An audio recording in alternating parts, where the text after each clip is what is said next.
And Christianity take inspiration from the Bible. The point of departure between these two religions is whether Jesus is the Messiah or not. In spite of these differences between these two faiths, the celebration of the death and resurrection of Jesus Christ usually takes place at a time that the Jews mark the time of their exodus from Egypt. Now, the Jews call the festival of their exit from Egypt the Passover, while Christians call it Easter. Edward Nyako takes a look at these contrasts. Easter history evolved from pagan festival of the Saxons called Ishtar or Ishtar. Among the Orthodox Christians, the period is preceded by Lent, that is a 40-day fasting and prayer season. To the Jews, Passover also marks the beginning of a new year, which usually comes after the vernal equinox.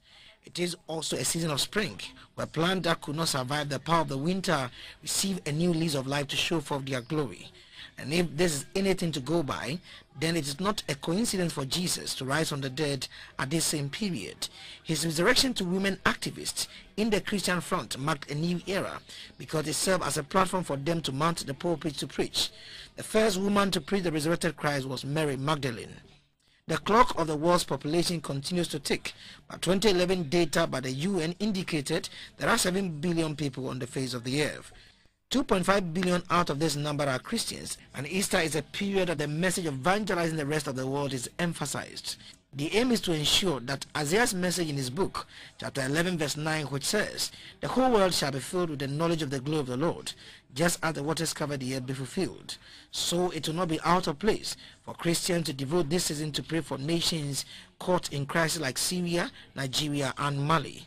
But to the 5 million people in the Sahel region, including Burkina Faso, Niger, and Chad, the best way to share the message of the resurrected Christ is to support them with food supplies from Christians, not only in the ECOWAS region, but the rest of the world. Similarly, those who by default has been caught in the web of the greed that spread from the Wall Street to the main streets should also be interceded for.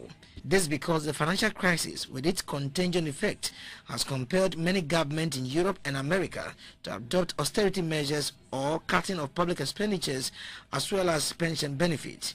The unemployment rate in the Eurozone is 10.8%, while the Organization for Economic Cooperation and Development, OECD, says aid had for the first time in 40 years been reduced by 2.7%.